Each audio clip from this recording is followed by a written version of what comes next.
Então, pessoal, números, informações mais recentes divulgadas a respeito da questão da renda no Brasil, os quais eu já repercuti em outro vídeo aqui no canal, mostram que a extrema pobreza caiu e caiu a um nível recorde, no menor patamar da série histórica, o que obviamente é uma ótima notícia, né? Decididamente isso não é uma obra exclusiva do Lula, claro que é um processo contínuo, mas que tem sido mantido e agora essa faixa da extrema pobreza na população caiu para 8,3% da população. Ainda é bastante gente, é claro, mas o Brasil é um país pobre, né? Uma reversão grande de um cenário que já foi muito pior no passado. Porém, né, o grande ponto, contudo, é: será que esse patamar é sustentável? Porque uma coisa é você atingir esse nível, esse percentual, algo que pode acontecer inclusive por meio de políticas públicas, políticas estatais. Mas e manter isso durante muito tempo, de forma indefinida, né? Porque, de fato, 56 milhões de brasileiros hoje ganham dinheiro sem trabalhar, né? Desde o pessoal que recebe aí pensões, auxílios, pensão alimentícia, de forma geral, pessoas, então, recebendo dinheiro sem produzir algo para a sociedade. O quanto que isso aí consegue se manter no tempo é a grande questão aqui, né? Já adianto para vocês. Eu acho que isso vai se reverter, infelizmente, em algum momento não muito distante.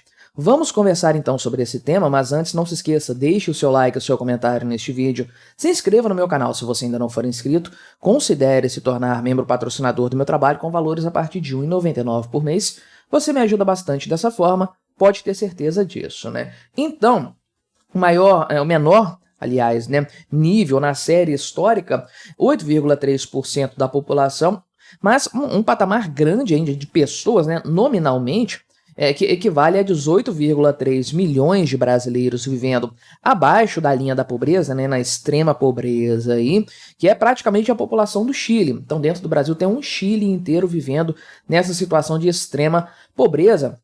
Nada mais é aqui do que pessoas vivendo com um rendimento médio mensal abaixo de R$ 300.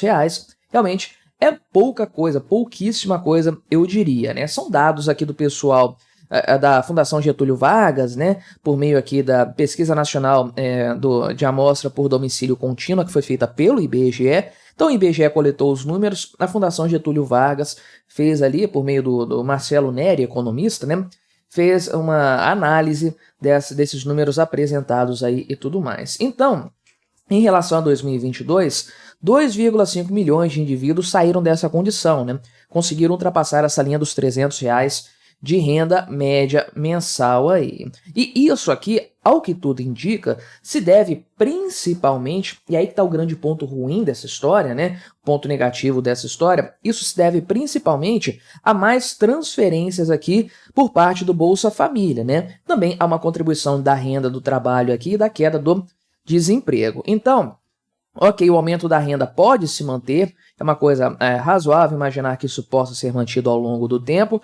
O desemprego, a reversão do cenário do desemprego, ok, pode ser mantido ou não. A gente meio que está vendo esses números já começando a arrefecer, mas ainda é uma realidade. Só que a questão do Bolsa Família aqui realmente é muito complexa, de você imaginar que isso possa ser mantido ou, pior ainda, ampliado, né? Acho difícil, dados os atuais patamares aqui de fato, né? Então, o Bolsa Família teve uma expansão gigantesca nos últimos anos, principalmente aí após a pandemia, né? Porque entre dezembro de 2019, que foi o finalzinho do ano anterior ao início da pandemia, e dezembro de 2023, que é a consolidação do resultado que nós temos até agora, uma janela de 4 anos. Portanto, né, o total de famílias participando desse programa aqui saltou de 13,2 milhões para 21 milhões, meu amigo, 60% no aumento de pessoas aí recebendo esse benefício, né? Sendo que o pagamento mensal subiu de 2 bilhões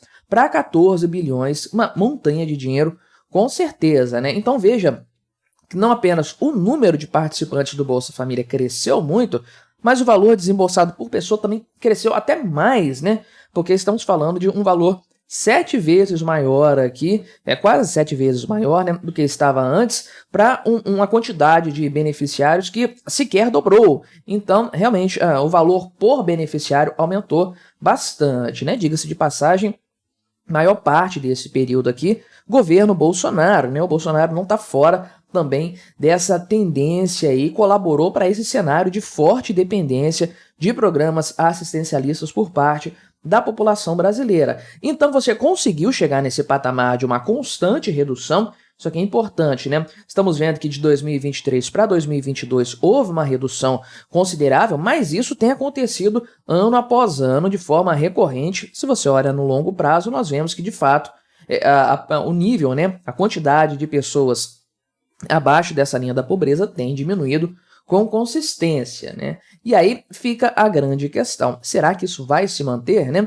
Porque, de acordo com o pessoal da Fundação Getúlio Vargas, essa expansão em 2023, especialmente, foi anabolizada, né? A palavra usada é essa aqui, por um aumento expressivo do gasto público, principalmente no segundo semestre de 2022 e 2023 de forma mais ainda intensa, né? Com uma coisa ainda mais forte, né? De forma geral aí. Ou seja, o governo gastou muito dinheiro, torrou muita grana para chegar nesse cenário aqui, e aí não se trata só do Bolsa Família também, cargos públicos, empregos públicos, né, que ajudam a colaborar com esse negócio do desemprego aí, a redução, né, também por meio de aumento real, de ganho real no salário mínimo, que aumenta a renda geral do brasileiro, né? Pode-se dizer a coisa nesses termos, só que aumenta os gastos do Estado também com pensões, aposentadorias e tudo mais, ou seja, o governo gastou muito dinheiro para fazer um acréscimo na renda do brasileiro. Não só para isso, né? Mas um dos fatores foi o gasto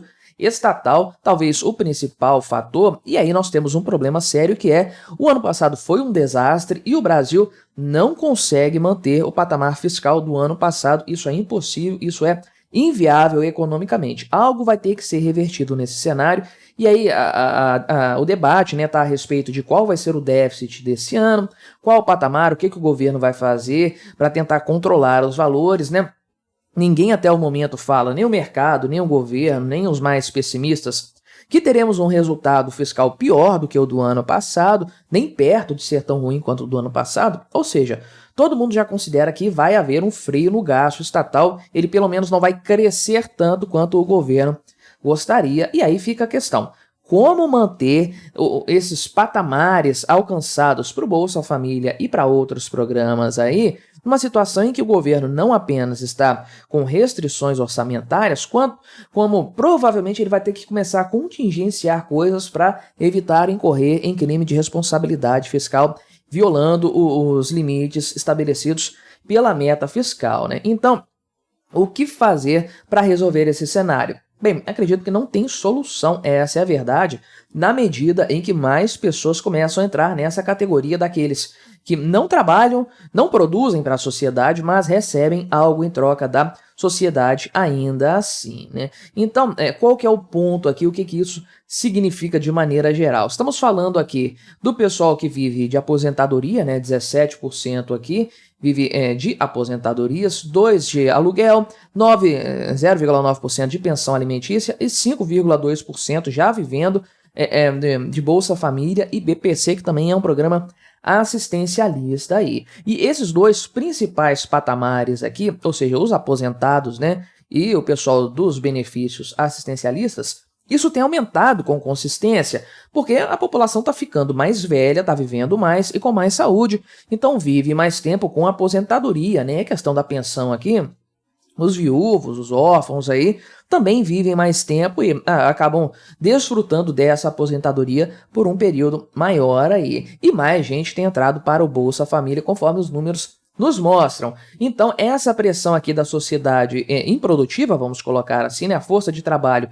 que não está atualmente produzindo nada de forma considerável, de forma relevante para a economia brasileira, esse percentual aí tende a aumentar e você tem uma pressão sobre os gastos públicos em função disso, principalmente por parte das aposentadorias e pensões e dos benefícios como o Bolsa Família e o BPC, que o Estado tem que custear. Porém, a verba está curta, o cobertor é curto, vai ter menos gente trabalhando nos próximos anos. Aí a população brasileira atingiu o seu teto e ela tende a começar a reduzir, seguindo o exemplo de outros países, e tende a se envelhecer também. E aí, menos crianças nascendo todos os anos, menos gente entrando no mercado de trabalho, a população economicamente ativa, né, menor, se reduzindo e gastos fixos aumentando. Isso aqui vai ter que ser revertido em algum momento, que eu acredito que não vai demorar muito, né? Eu acho que até o final do governo Lula, para 2024 eu acho que não, né? Mas até o final do governo Lula, nós já vamos ter algum problema em relação a esses benefícios assistenciais aqui e também a previdência social, né? Que são aí dois grandes problemas crescentes, fundamentalmente crescentes, né, que é uma coisa absurda, principalmente os assistencialismos, né, eles deveriam ter uma porta de saída muito grande, ou seja, as pessoas deveriam passar apenas pelo programa assistencialista e sair do outro lado, e não ser mantidas com consistência e aumentando o número dos beneficiários disso, né, mas enfim. Cenário ideal, estamos longe do ideal. O que vai acontecer, portanto? Vai chegar um momento em que esse cenário aqui vai se reverter e a pobreza vai começar a crescer. É o que está acontecendo na Argentina, não é? Não é isso que nós estamos vendo? O fim da classe média da Argentina, o aumento da pobreza? Pois é, não é impossível e, aliás, dados os atuais cenários apresentados, as atuais circunstâncias, isso aqui chega a ser não apenas possível, como provável, né? Infelizmente. Mas o que você achou dessa história? Colabore com o nosso debate, deixe o seu comentário, se inscreva no meu canal se você ainda não for inscrito e até a próxima.